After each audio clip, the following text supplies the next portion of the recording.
Soy periodista. Me dedico a contar la realidad y el crimen es parte de ella. Voy a buscar la verdad de los casos a través de la ciencia forense. Pero no lo haré solo. Me llamo Dani Álvarez y Paco Echeverría es el lector de huesos.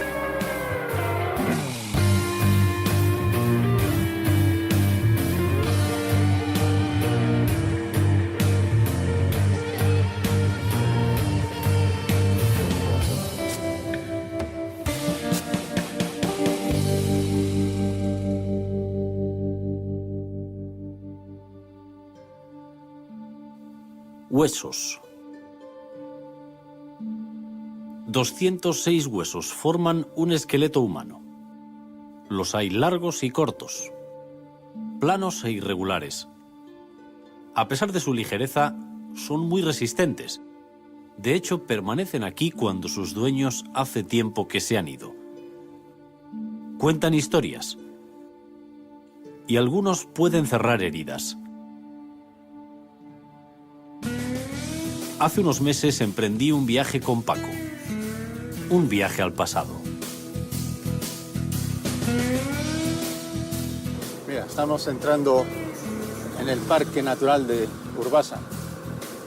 Un lugar conocido por su paisaje natural.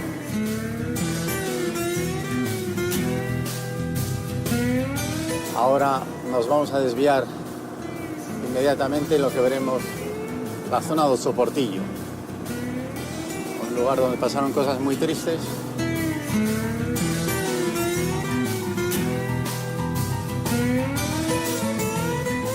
Me aproximo a la cima de Ochaportillo y el tiempo se detiene. Este lugar es una herida abierta que recorre el presente y el pasado de muchas personas. Hoy puede ser un día trascendental en sus vidas. Presiento que me esperan emociones fuertes.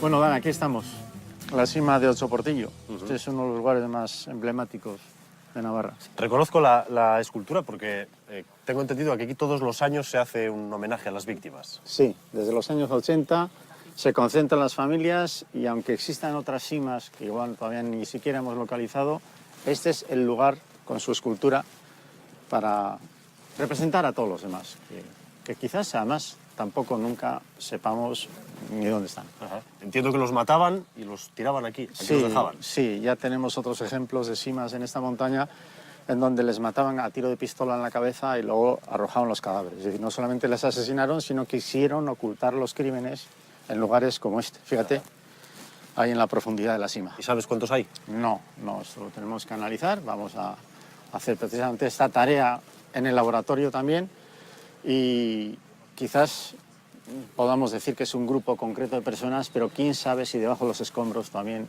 pueden existir todavía más cuerpos.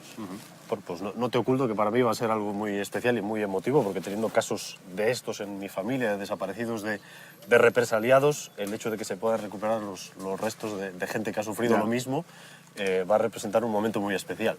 Si así piensas, además, eso significa que no hablamos del pasado, hablamos del presente, porque tus sentimientos y los de las familias precisamente son los que nos mandan hoy.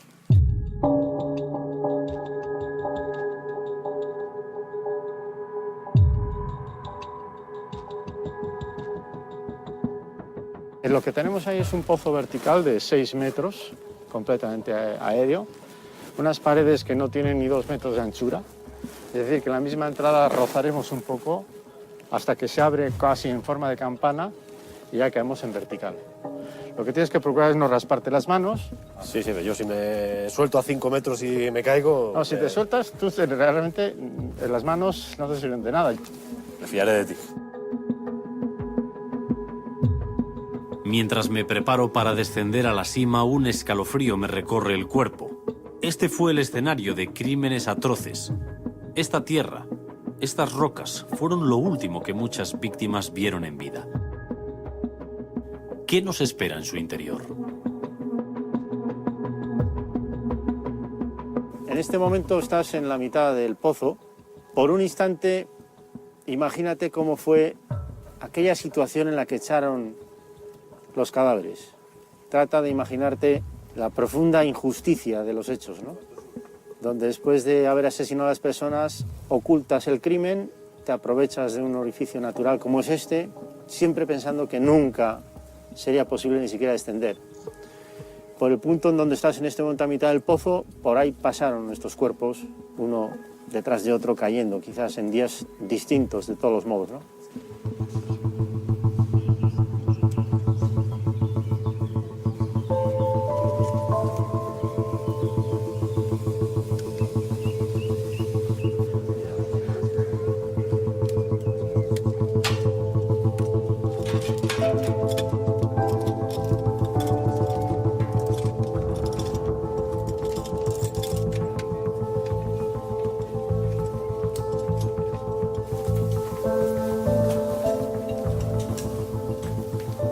Bueno, ¿qué tal? Pues no es este un sitio en el que me gustaría reposar, sinceramente. Es, en el fondo, un sitio triste a la vez, natural, ¿no? El paisaje natural sí, pero... Y ahora hay que tener bastante cuidado en el suelo, ¿eh?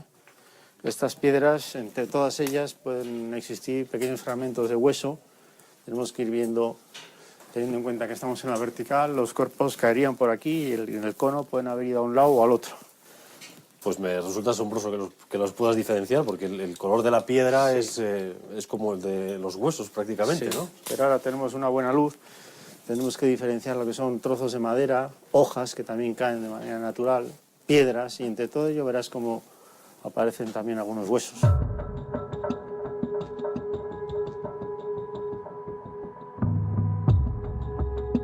Cuidado en los sitios donde pisamos, baja así un poco de lado. Bueno, ¿qué es lo que veis ahí? Aquí abajo está comatada bien. Y se Está ven llena huesos, de ¿no? huesos Pero de esos animales.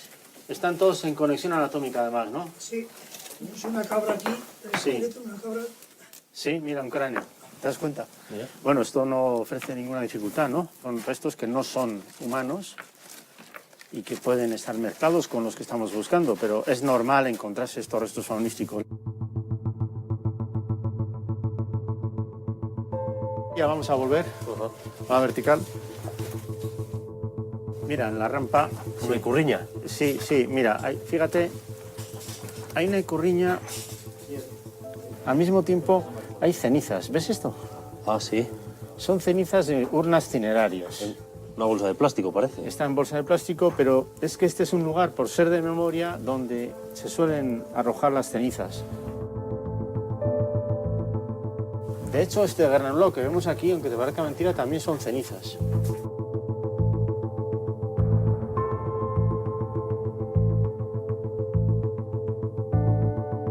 Mientras, en el exterior, crece la expectación entre los familiares. Han oído hablar de una caja metálica en la que pueden estar recogidos los huesos. ¿Estarán allí los restos de sus seres queridos? Ahí, mira, ahí está el cajón. Esto es lo que decían los familiares. Una caja de hierro. La caja donde habían dejado los restos. Años atrás bajaron, recogieron lo principal de los esqueletos y ellos dicen que los metieron en una caja metálica. Vamos a ver si es verdad, si están aquí los restos. O sea, que todos los asesinados, en teoría, que fueron arrojados a esta fosa, están aquí en esta caja. Esa es la idea, esa es la idea. Vamos a ver, Dani, ponte unos guantes y ponte también la mascarilla, ¿eh?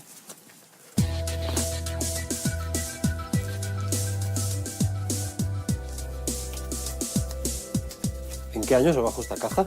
No estoy seguro, pero cerca de los años 80, cuando bajan por primera vez, encuentran los huesos, encuentran incluso alguna referencia en unos gemelos con unas iniciales, y ahí se decide recogerlos todos para guardarlos en una caja, ante ese temor siempre de que pudiera ser más expoliado el sitio, ¿no? Puedes levantar, está oxidada, levanta, ahí está. Ten cuidado ahí, efectivamente. Como verás, aquí huesos hay muchos. ¿Están en buen estado estos huesos? ¿Se puede extraer de ellos ADN o alguna pista?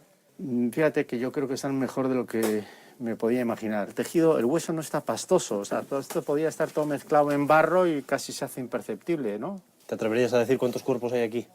No, ahora vamos a hacer el inventario Aquí hay una representación de varios individuos ahora mismo, pero no puedo decir el número hasta que no empecemos a extraer.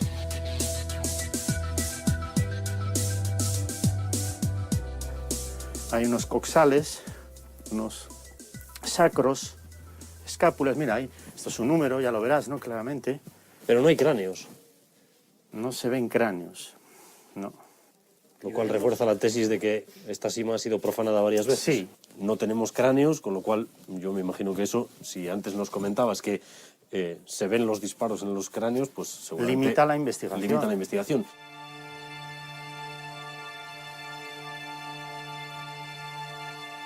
Marili Maite, hija y nieta de Francisco San Román. Sí. ¿Cuál es la historia de Francisco? ¿Qué le pasó? ¿Qué le hicieron? Un día 25 de septiembre, estando conmigo en la cama, a las 4, que iba a ir a trabajar para las 6, le llamaron, contada por mi madre, le llamaron, le ataron, y que decía que he dejado una niña de 2 años, más otros 3. ¿Qué me van a hacer? ¿Matar? Y sí. ¿Por qué creen que lo arrojaron aquí a No Chapotín? sabemos. Nunca se ha sabido.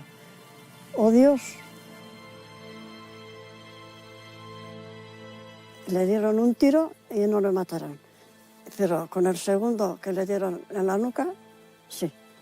Ahora es cuando hemos tenido acceso al acta de defunción de mi abuelo, porque mi abuelo en realidad no había ni muerto, había desaparecido simplemente, y en el acta de defunción está redactado literalmente: Francisco San Román Galvete murió en la Sierra de Urbasa a consecuencia de la situación anormal que vivía el país.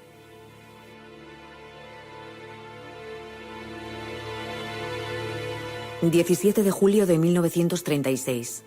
Se suceden las detenciones y fusilamientos en cientos de pueblos. La sublevación militar, que dará lugar a la guerra civil, quiere silenciar las voces que les incomodan. Más de 5.000 personas son fusiladas en Euskadi y Navarra, enterradas en más de 200 fosas y simas anónimas, como la de Legarrea en Gaztelu o la de Ochaportillo. Bueno, entonces ahora comenzaremos a sacarlos con un poco de orden. Lourdes, ven por aquí. Vete haciendo el inventario, mascarilla. Vamos a ver. Empezaremos, por ejemplo, por los que están más en superficie. Esto es un número del lado izquierdo. Este es otro número. Fíjate que ya, para empezar aquí, son los dos del mismo tamaño, lo veremos mejor en el laboratorio. Uno es del lado derecho, otro del izquierdo. O sea, que probablemente es el mismo cadáver. Sí, sí. Y además, por tamaño, morfología y habrá que medirlo en la cabeza del propio húmero, estos huesos son, desde luego, claramente humanos y además masculinos. Vamos a ir metiendo la caja y seguimos. Este hueso, ¿qué te parece? ¿Dónde podría estar? Pues en un brazo, quizás. En un brazo, claro que sí. En este caso es un cúbito. Es un cúbito del lado derecho. Aquí articula el radio. Aquí estaría la muñeca.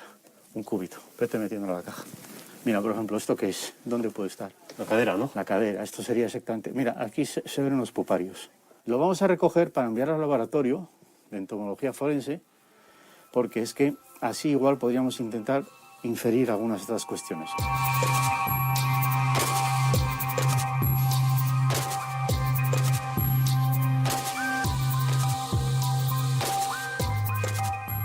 ¿Qué es exactamente entonces un pupario?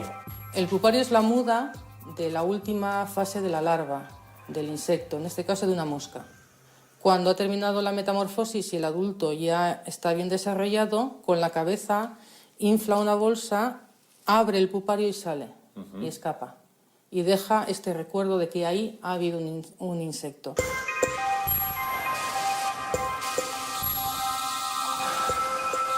Marta, encontramos este pupario en el hueco de un coxal de un esqueleto que estaba metido en la sima de Ochaportillo, en Navarra. A pesar de todo esto, ¿podemos obtener algún tipo de información en torno al esqueleto? Para tener información precisa necesitaríamos saber la especie. En consecuencia, si hay caracteres que nos permiten identificarlo sin dificultad, podríamos conocer la zona de distribución del insecto y eso nos daría una clave de si, por ejemplo, ha habido una manipulación y un desplazamiento del cadáver y no ha fallecido exactamente donde se encontró. A través de esto podemos saber si murió, dónde se encontró el Exactamente. cadáver, si fue manipulado, etc. Exactamente. Esta es la especie más común en las moscas que viven o anidan en cadáveres. No, esta es común en enterramientos. Esto nos está indicando que el cadáver ha estado bajo tierra. Veo que está abierto, esto significa que el insecto ha finalizado el ciclo, que ha salido el adulto del interior de este pupario. Esto introduce una dificultad en la precisión del tiempo. Bueno, por lo tanto, sin darle una fecha concluyente, sí nos podemos aproximar a la época del año, por ejemplo, en la que murió este individuo. Sí, porque estas especies son típicas de verano, con lo cual podemos aventurar que el fallecimiento sucedió en verano o cuando menos la colonización del cadáver sucedió en verano. Bueno, esto ya ves que es una mandíbula, ¿no? Sí, Y un aquí diente. hay algunos aspectos de interés, vamos, de la perspectiva de la odontología forense. Claudio, tú que eres odontólogo. Bueno, se ve que es una mandíbula de un individuo adulto, que la mayoría de dientes los ha perdido post-mortem, y bueno, sería muy interesante y muy positivo para la extracción de ADN. Ese diente parece que está bastante bien. ¿Se puede sacar ADN de ahí? En teoría o técnicamente tiene muchas probabilidades de poder sacarse.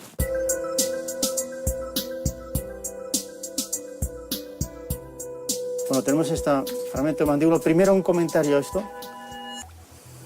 Parece un empaste, ¿no? Sí, tiene una obturación, una amalgama de plata, Sí. está oxidada, así es que bueno, pues esto en un principio, pues para la extracción de ADN contamina y es negativo.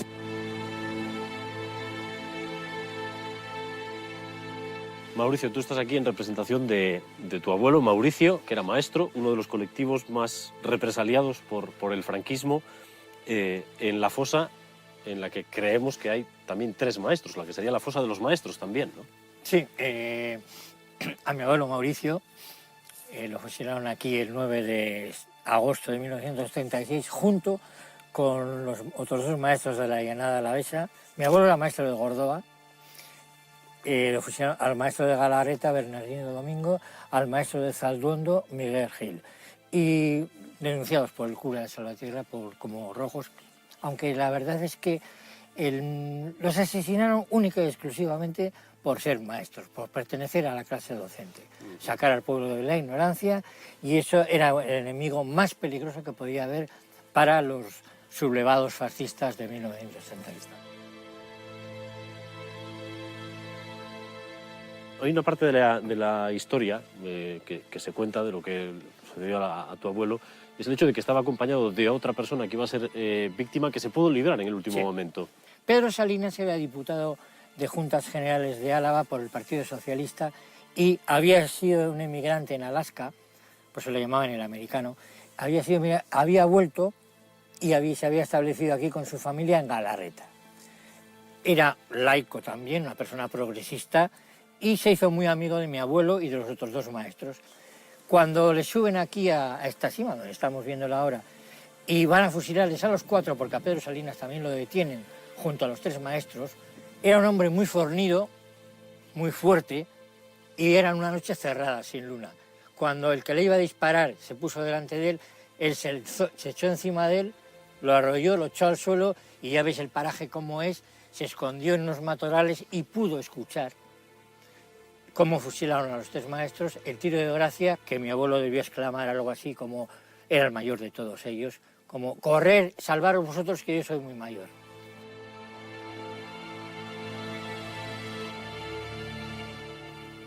Esto, Dani, es interesante porque aunque parezca que es nada, o parezca, qué sé yo, una porquería de la tierra, de las hojas, esto es una bala. ¿Eso es una bala? Es un fragmento de una bala. Es una bala Está completamente plana. Está reventada, ¿no? Sí, por el choque. Yo creo que es de pistola. Las pistolas son un poco más, a veces más grandes que las del fusil, pero esta es una bala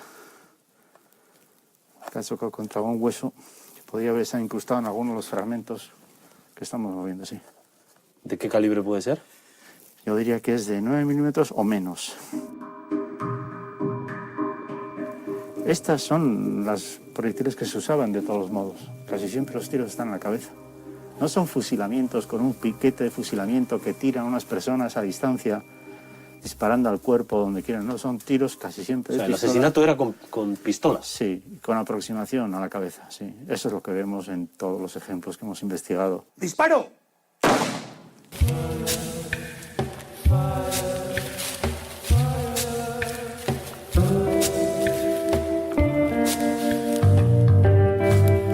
Pues mira, si te fijas, el impacto ha pegado aquí, ha dejado una marca, se puede decir que es redondita, pero pequeña, y no hay nada alrededor de la propia lesión del proyectil. ¡Disparo! Pero fíjate que en el segundo disparo, que está hecho a mayor proximidad, no solamente está la lesión de la bala, sino que alrededor hay una incrustación, según unos puntitos negros, de los granos de pólvora, porque por proximidad también tienen energía cinética y llegan a incrustarse sobre la tela o sobre la piel. Eso es lo que se llama el tatuaje y nos permitiría poder interpretar lo que son los rangos de distancia, que suelen ser 4. Bueno, ahora lo que vamos a hacer es un disparo a mayor proximidad, en lo que es el cañón tocante. ¡Disparo!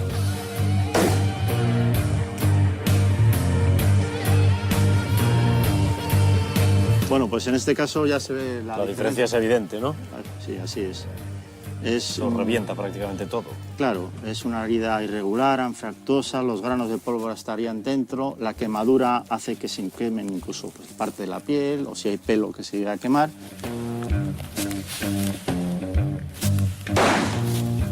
Hemos hecho una aproximación a los efectos de una bala en ese cartón con una tela delante, pero lo que nos interesa es saber qué efecto tiene sobre la piel y sobre los huesos. Sí, este es un cráneo humano. Lo que vamos a hacer a continuación es colocar esta goma que asemeja exactamente a la piel. Es lo más parecido a la densidad, a la firmeza, a la textura que tiene la piel.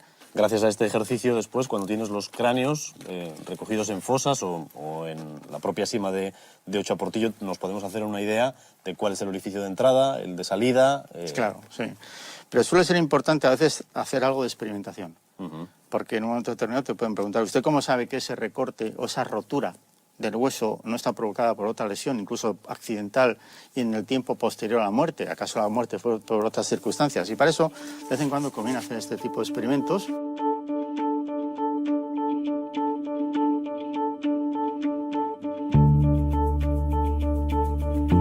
¡Disparo!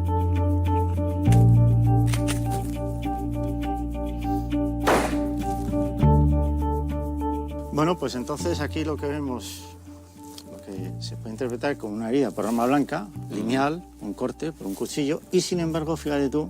Parece mentira que eso sea un disparo, ¿no? Sí, casi es insignificante. De hecho, es un puntito.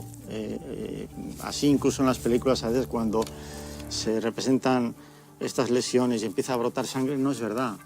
No es verdad. Dependiendo de dónde pegue el proyectil, pues se sangra más o menos, pero no te creas que es tan sangrante esto. Ahora lo que vamos a hacer es, vamos a ver cómo ha quedado esto sobre el hueso. Fíjate el recorte perfecto, neto, que ha hecho, en el que aquí sí sería perfectamente posible medir el calibre del proyectil. Que a veces podía haber fracturas radiadas que salgan desde este punto y que fragmenten parte del hueso. En este caso no ha ocurrido. Bueno, estamos viendo lo que se llama el orificio de entrada. Luego la bala se aloja dentro de la cabeza, tiene una salida. La bala ¿Qué es lo más frecuente? Con mayor frecuencia sale. Y ahora vamos a ver cómo es el orificio de salida. Le damos la vuelta y vemos que es característico a más no poder, Dani, porque lo que vemos es un recorte redondeado, pero con forma de cráter hacia aquí. Esto te hace la idea de que es más irregular y que la bala viene, cuando ves esto ya sabes que es un orificio de salida.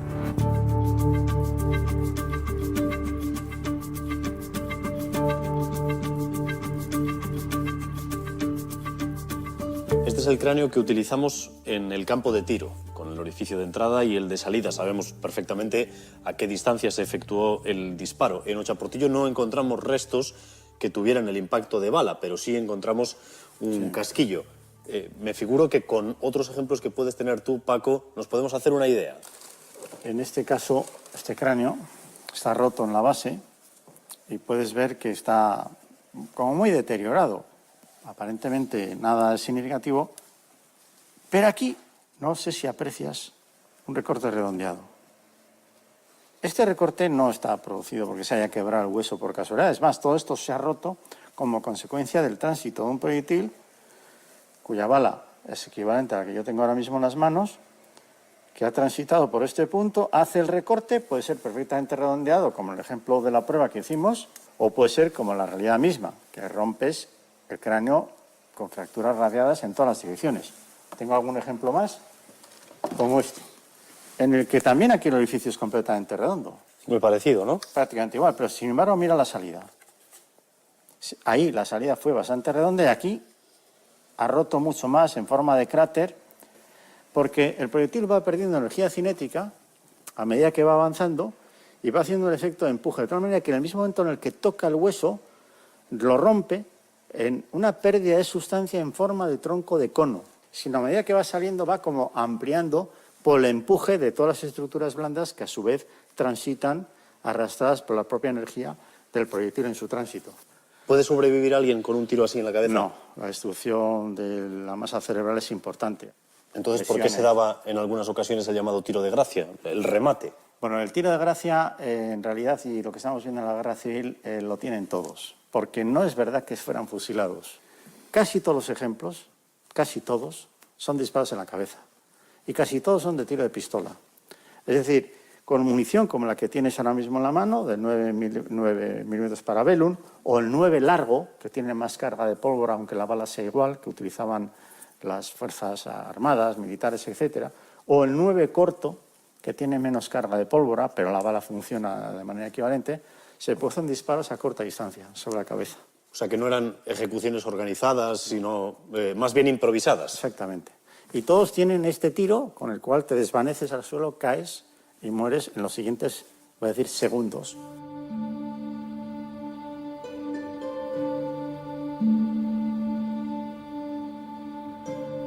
Ha llegado el momento. Tras 80 años bajo tierra, los huesos salen a la luz. El silencio que dejamos en el interior de la tierra solo es comparable con el que nos encontramos en la superficie. La emoción se palpa.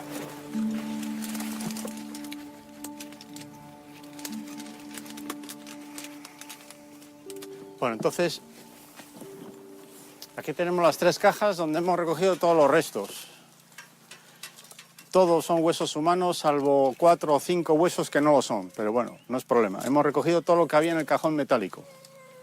Fuera del cajón metálico no hemos visto más huesos. Entonces,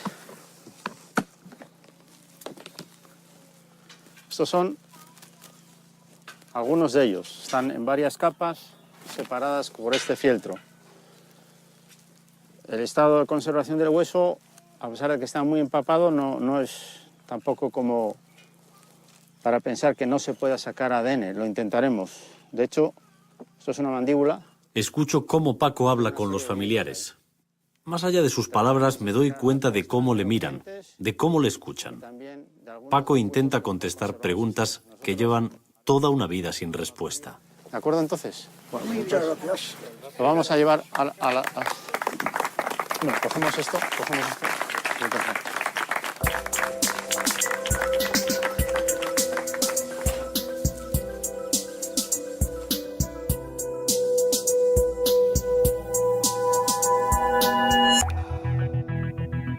El descubrimiento del ADN en 1985 ha servido para resolver crímenes en todo el mundo. En este caso, se utilizará para contrastar los restos óseos encontrados en la sima con el perfil genético de los posibles familiares.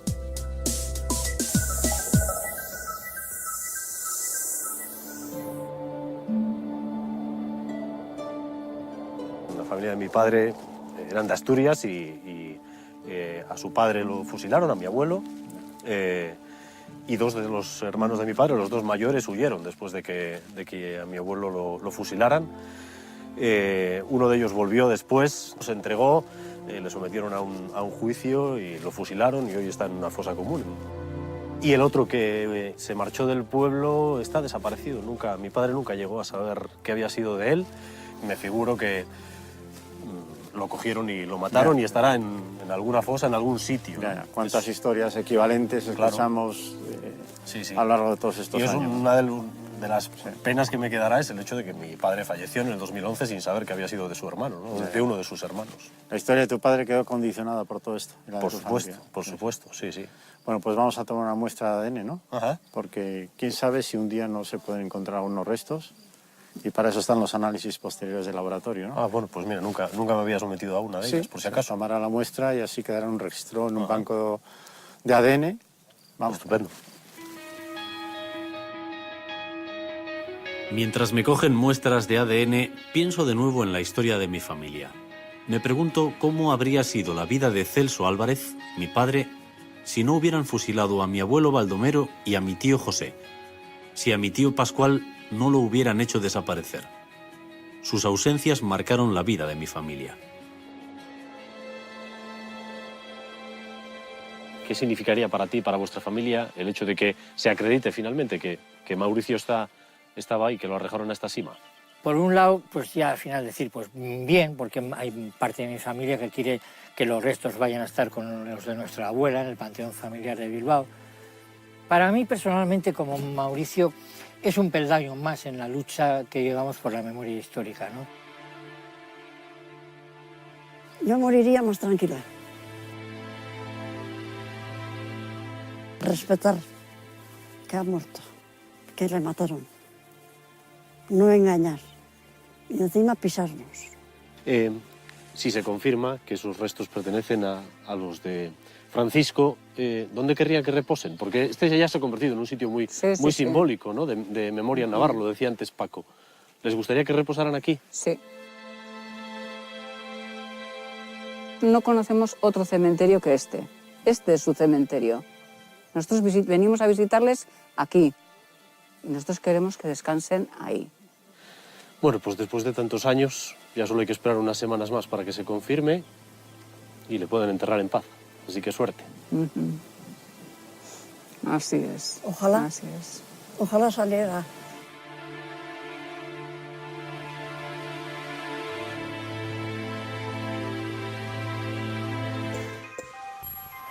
No siempre hay familiares para comparar ADN.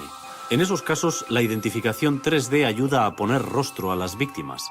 El antropólogo forense Miguel Botella y su equipo de la Universidad de Granada se encuentran a la vanguardia mundial con esta nueva técnica.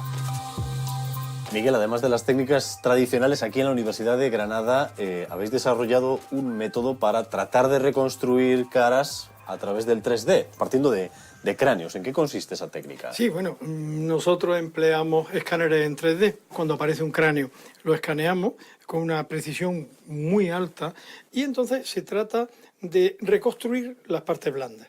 Es decir, reconstruir el espesor de las partes blandas que hay encima del hueso para ofrecer una imagen, no una imagen real de la persona, porque no la vamos a conseguir nunca, sino dar unos rasgos fundamentales en los cuales se base la investigación para la identificación de la persona.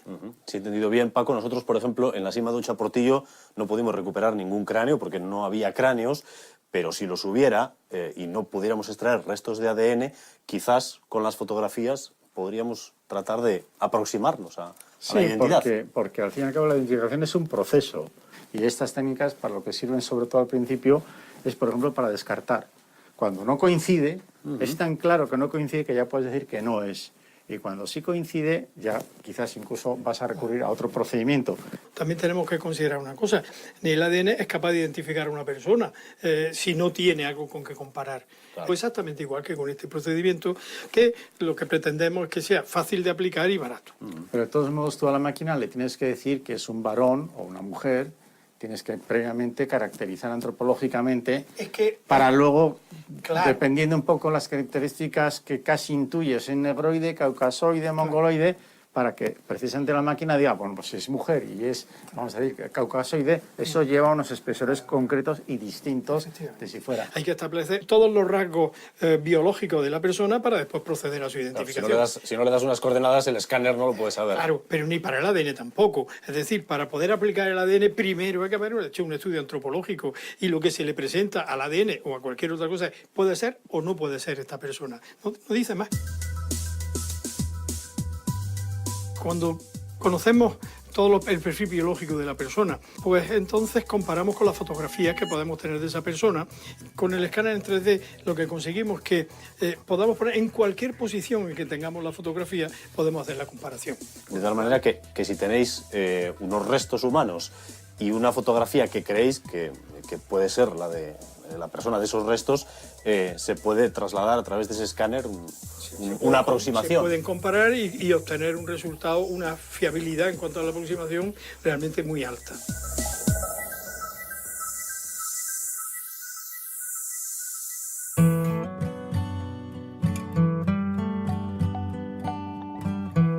En un descanso me tomo un café con algunos de los miembros del equipo de Paco. Asier, un montañero con 6-8 miles a sus espaldas. Claudio, odontólogo forense. Y Lourdes, historiadora y mujer de Paco.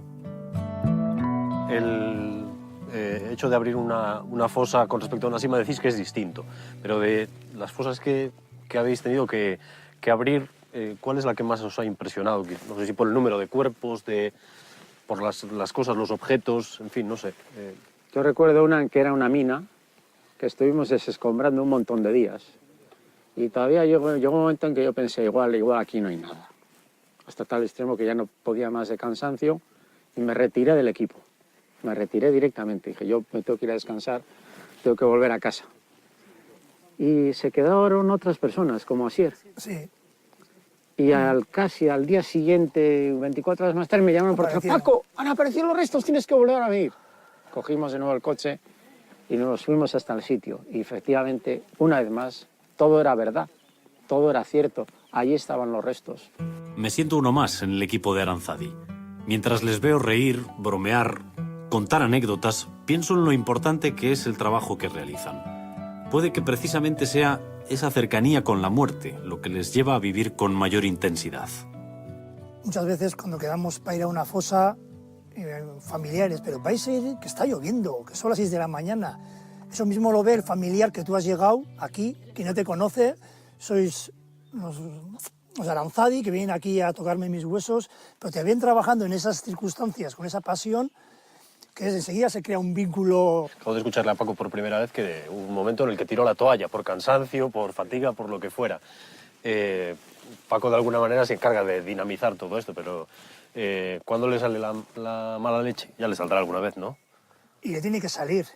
Mira, a mí, bueno, por otras circunstancias me ha tocado trabajar en equipo y me ha tocado trabajar con el líder, ¿no? Yo siempre he puesto a Paco como un ejemplo de liderazgo muy bueno. ¿Sabes por qué? Siempre digo yo, porque es el primero que trabaja en el terreno. Y un líder que lidera y no trabaja, ese equipo no funciona.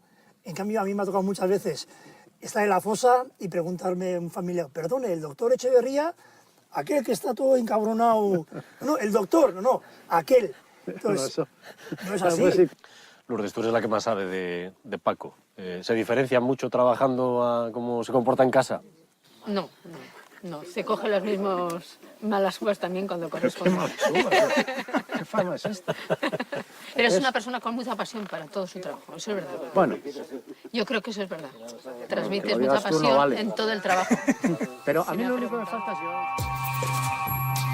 En Aranzadi están trabajando en paralelo con los restos de dos simas emblemáticas. La de Legarrea, en Gaztelu, donde han encontrado los restos de la familia Sagardía Goñi, una madre y sus 6 hijos asesinados en el 36. Y la de Ochaportillo, un puzzle de huesos que Paco debe recomponer.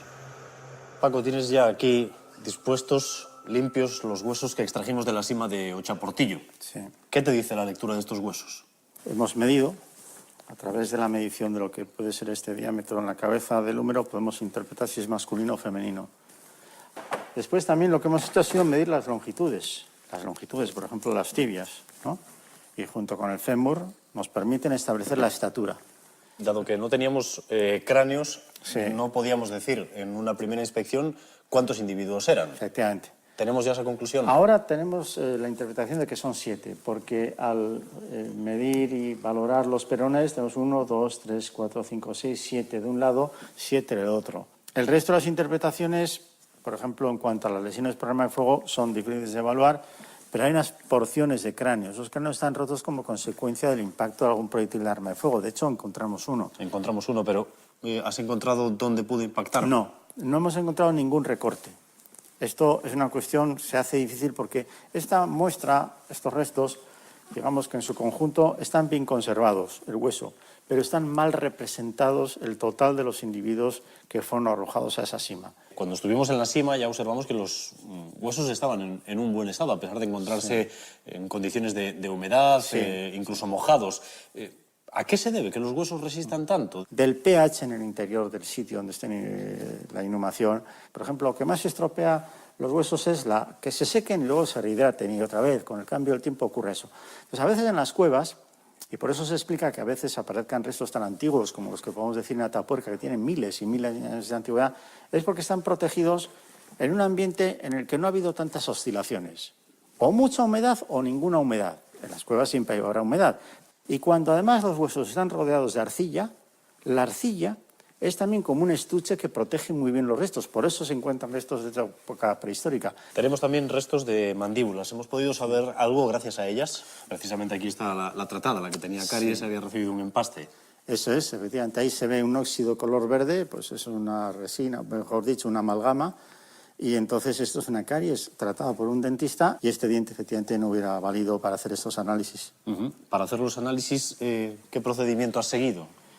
Hemos enviado porciones distales en total de 8 centímetros de largo, que están aquí cortadas, aquí es la línea de corte. Bueno, pues a ver si con estas 7 muestras las familias que están buscando todavía a sus familiares tienen el resultado que esperan.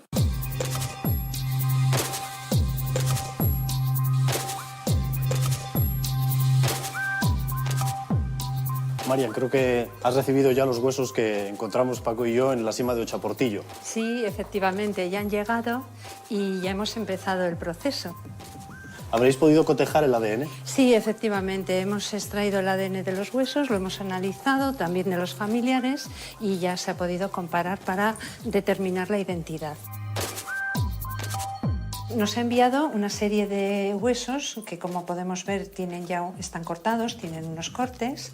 Están muy bien para darnos cuenta de las diferentes partes que tiene el hueso y dónde podemos obtener mejor material para el estudio. Una de las cosas que me llamó la atención allí en la cima fue el hecho de que esos huesos llevaban allí desde el 36 seguramente y muchos años metidos en una caja metálica con mucha humedad, incluso con agua. ¿Están en buen estado? ¿Ha sido posible o ha sido fácil sacarles el ADN? Cuando aparece un hueso robusto o, como si dijéramos, compacto, significa que hay más probabilidades de éxito de obtener un buen ADN. ¿Y cuánto tiempo puede aguantar el ADN en un hueso? Pues tenemos análisis de huesos de hace 6.000 años. La profesora Martínez de Pancorbo me explica el proceso de extracción del ADN. El hueso se limpia y se tritura en nitrógeno líquido. El ADN obtenido se purifica y esas pequeñas cantidades se multiplican para poder ser analizadas y obtener así el perfil genético. Es el ADN que está... ¿Esto es ADN? Eso es ADN y es muchísima cantidad de ADN.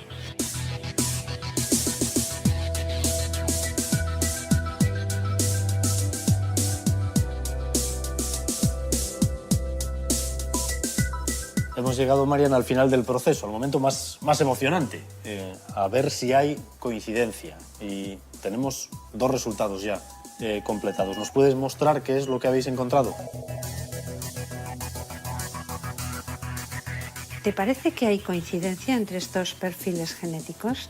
Yo veo aquí unos picos de colores, pero si tiene que haber picos, pues me imagino que sí, pero no tengo ni idea. Cada pico es un punto del genoma que estamos estudiando y esos picos tienen que coincidir entre la víctima y el familiar. Aquí la víctima es 17 y este familiar, posible familiar, es 15. La víctima aquí es 14 y este otro posible familiar es 13.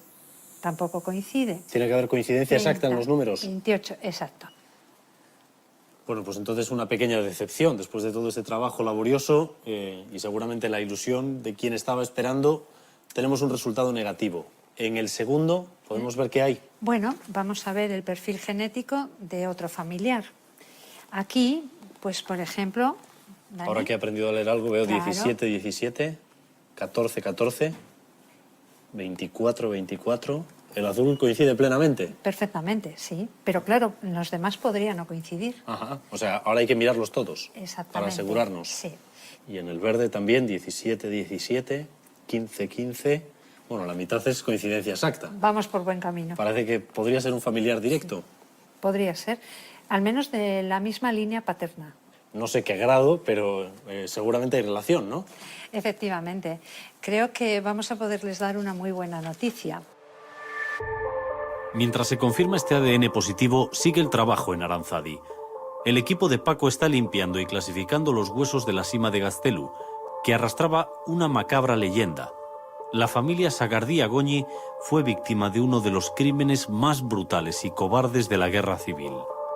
El año 1936 esta familia fue reprochada en algunas cosas que ocurrían en el pueblo, fue señalada, de pronto les marginaron, les exigieron irse a vivir fuera del pueblo a una chabola al monte, y el resultado final de este recorrido, en el que se investigó además judicialmente, consiste en que queman la chabola y desaparece la familia entera.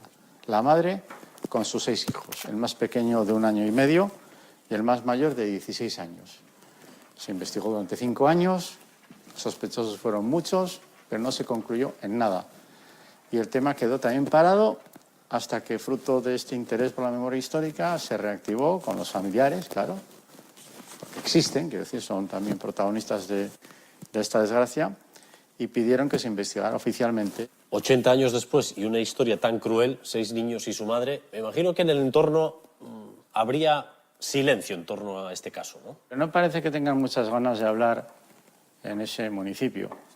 Y claro que hay un silencio, el silencio que encubre, el silencio que tapa, porque si no, no se entiende que siendo un tema tan cruel, yo diría uno de los más crueles en los que hayamos intervenido, cuando se habla de la guerra civil, no es por motivación política todo esto.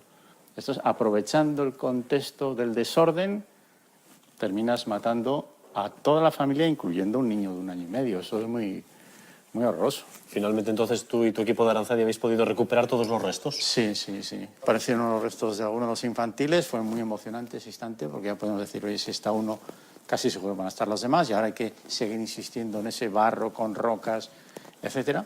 Y fuimos encontrando 1, 2, 3, 4 hasta los 6, los 6 menores. Nos faltaba la madre. Y en algún instante llegamos a pensar, ¿y será que la madre actuaron contra ella de otro modo? Y qué sé yo, ¿qué harían con el cadáver? Y de pronto salió un fragmento craneal que ya nos dimos cuenta que no era de ningún infantil. Y dijimos, pues por aquí debe estar la madre. Insistimos más, sacando la tierra, el escombro, etcétera, y nos salió el esqueleto entero de la madre.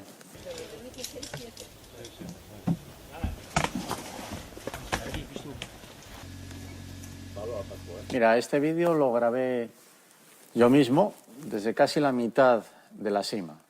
Y ahí estamos viendo la entrada, es un tubo redondo, de unos 4 metros, y aquí se ve cómo estamos atados a la pared. Atados y apoyados sobre los puntales a la pared. 3. ¿Cuántos metros de caída vertical? 50, que son como 16 pisos de altura. Y aquí se abre un poco más. Debajo de esos tableros, ahí mismo, es donde encontramos los restos.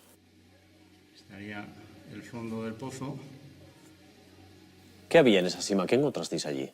Cuando bajamos por primera vez, nos encontramos el esqueleto de una persona que no tenía nada que ver con los desaparecidos de la guerra civil. Era un joven. ¿Otro muerto que habían intentado hacer desaparecer allí? Exactamente. Indart, un joven de la zona que había desaparecido 6 años antes.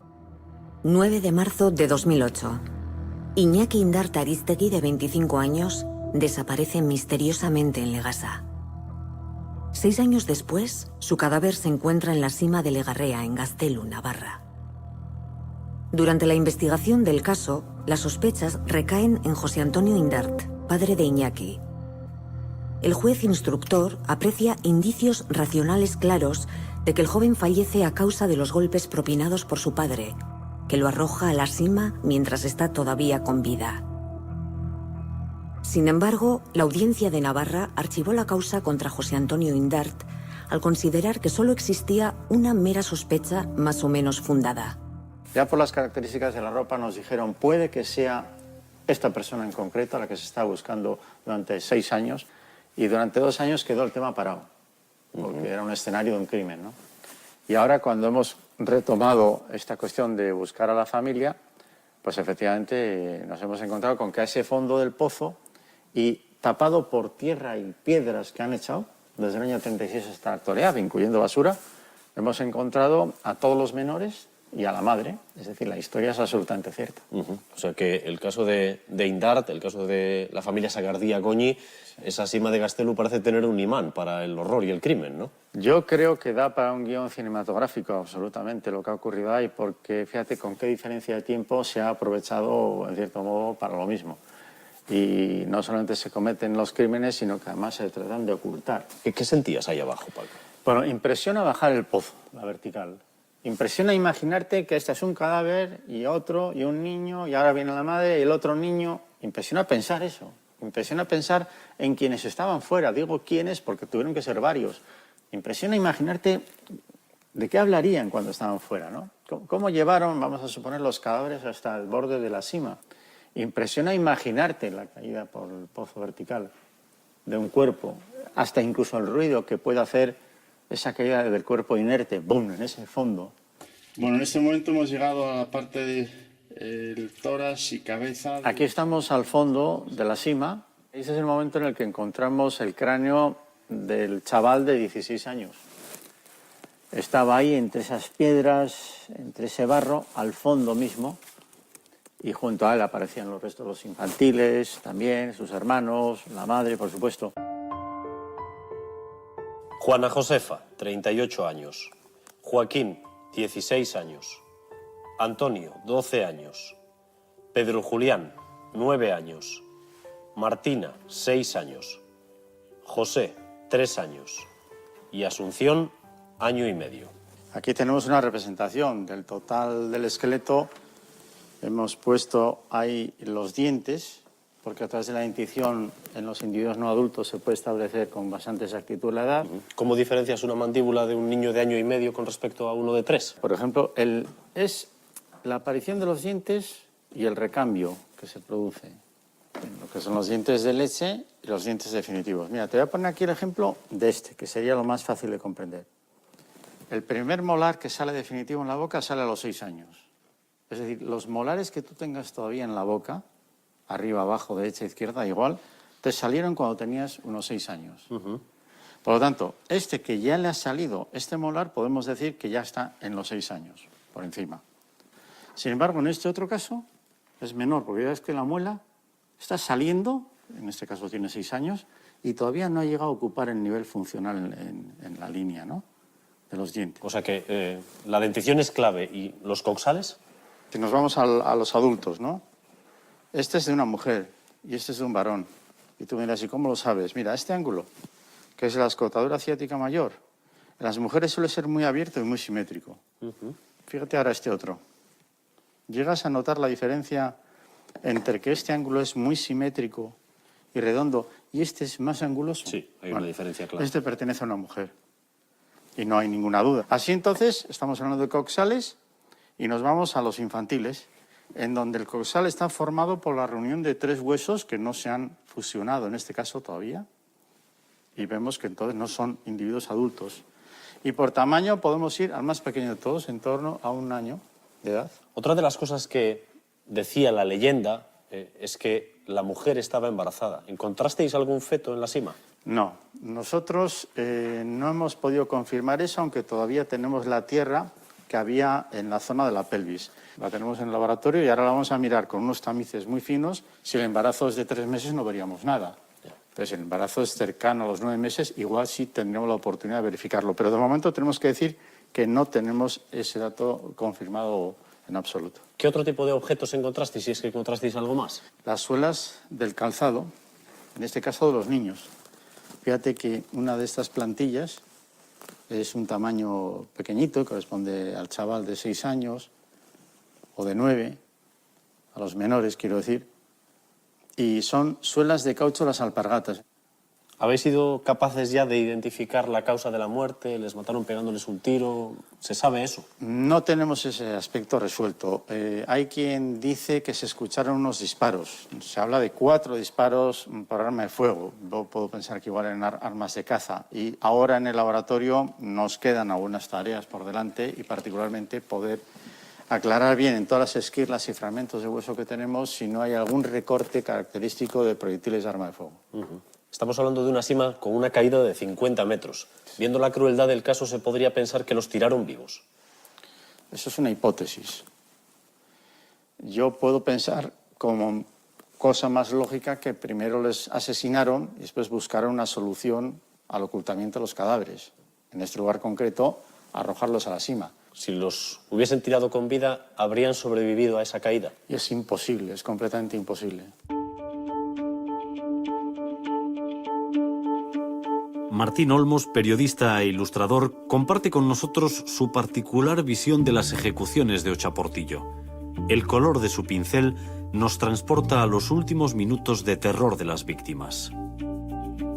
Martín, tú este escenario, el de la sima de Ochaportillo, lo conoces, estuviste allí. Sí, estuve hace muchísimos años cuando yo estaba empezando con esto del periodismo. Cuando acababa el claro había una zona boscosa que estaba llena de ramos de flores, algunas secas y tal, que por lo visto ponía gente de Ochaportillo que subía porque contaban que al anochecer, cuando se produjeron esas ejecuciones, algunos de ellos no los mataban bien. Los familiares subían a velar a esos hombres a los que les habían subido a ejecutar, pero algunos escuchaban todavía gritos y no podían sacarlos, gritos de hombres que, claro, iban a durar más bien poco.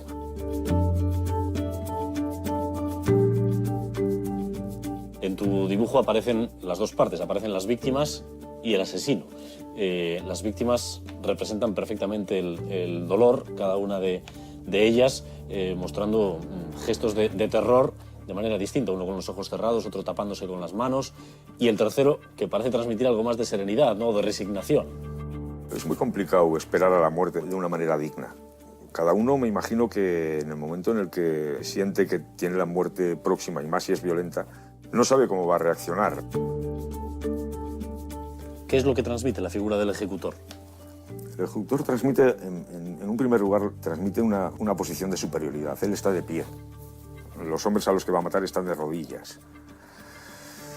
No les concede el honor de morir de pie. Para él es importante la posición de superioridad.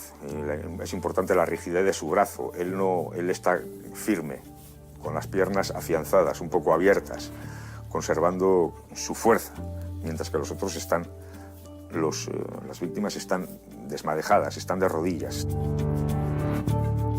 El ejecutor en estos momentos es el amo de la situación, y probablemente le guste. ¿Y qué colores le puedes dar, Martín, a un episodio tan negro de nuestra historia? Tiene que ser un color enfermizo el de estos hombres, porque son unos hombres que están metidos en una situación que está al límite. Él también está al límite, pero tiene una salida. Ellos no tienen ninguna.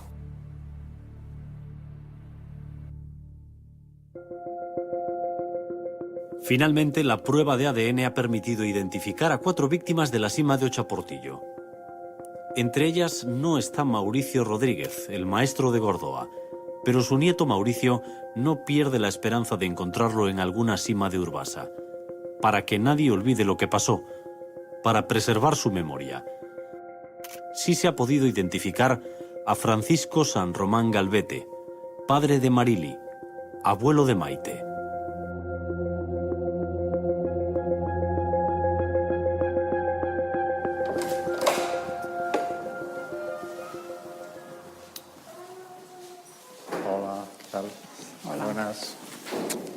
¿Tal? Bien. Maite. Bien. Estemos. Anda. ¿Qué tal la tía? Pues no ha podido acudir por motivos de salud, Ya. pues está un poco delicada y no ha podido. O sea que Y ahora- ha delegado en mí. Representas a toda la familia ahora. Cuando estuvimos en Ochaportillo, Maite, a mí me impresionó mucho la historia de tu abuelo, Francisco San Román. Ahora, ¿qué supone para ti, para vosotros, en general, la confirmación de que él estaba allí, de saber que él estaba allí? Bueno, pues supone, pues te crean unos sentimientos encontrados, ¿no? Y dices, pues es una gran satisfacción llegar a tener la certeza de que todo lo que nosotros suponíamos que había sucedido, pues es verdad. ¿Y Marili cómo se lo ha tomado? ¿Se lo habéis dicho ya? Sí. Ha sido como un algo contenido durante todos estos años, ¿no? 80 años. Ella tiene 82, tenía 2 cuando le llevaron a su padre. Entonces, hasta ahora se ha ido conteniendo y ahora es como si hubiera sido pues, una explosión. Bueno, pues si te parece vamos a subir arriba, pero nosotros te queremos explicar como familiar cómo se han hecho los análisis, los resultados y así ves en directo y luego lo explicarás también Muy a tu bien. familia. Vamos para Eskerrik arriba. asko. Vamos. Venga.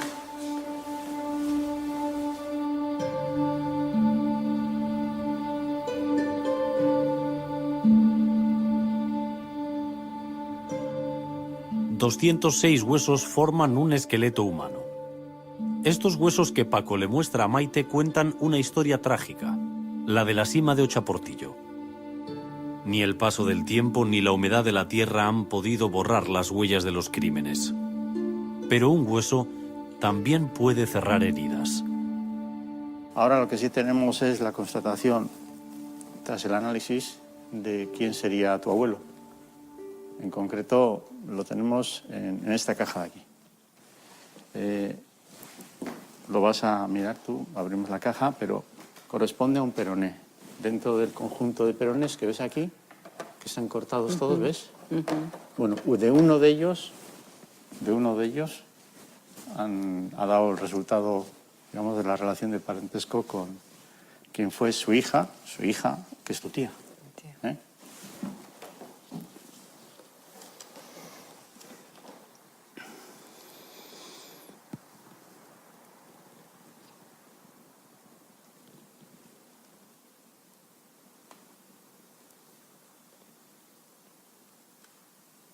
¿Puedo coger? Sí.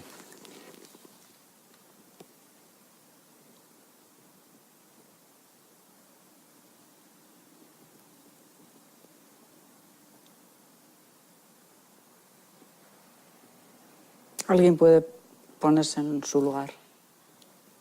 Es difícil. Parece muy poca cosa y, sin embargo, representa muchísimo para vuestra familia. Representa mucho. ¿Qué crees que diría tu padre si viviera? Por fin. Diría por fin. Y diría una frase que solía decir muchas veces. Isilda es una bucatuda. Eso decía. Porque él es uno de los que se mantuvo en silencio, en silencio, en silencio. Y ahora hablaría. Ahora hablaría del sufrimiento que fue para la familia, el sufrimiento que fue para los hijos en no poder ayudarle a esa madre que tanto sufría. Esa madre que como tantas otras mujeres se hizo cargo de la familia,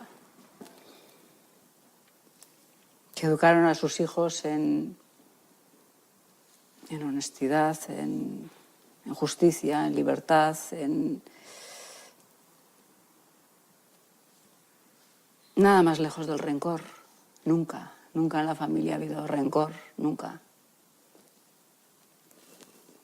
Pero te encuentras con... Y dices, ¿qué sentiría mi abuelo, no?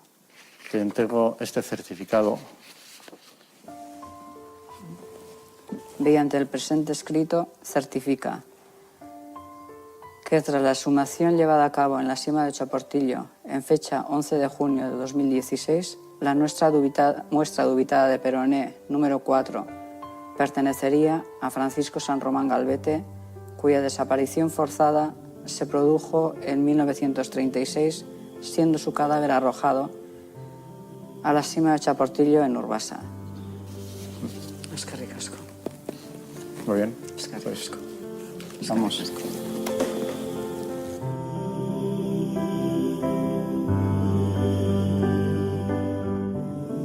Y cerramos. ¿De acuerdo? Bueno, Se cierra una historia. seguiremos. Venga, estamos adelante. Es que ricasco.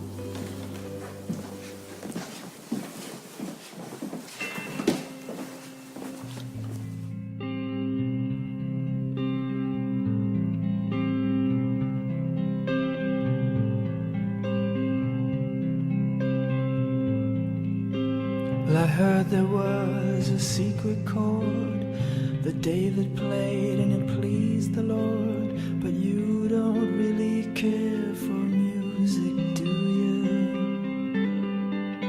Well, it goes like this: the fourth, the fifth, the minor fall and the major lift. The baffled king composing hallelujah, hallelujah, hallelujah,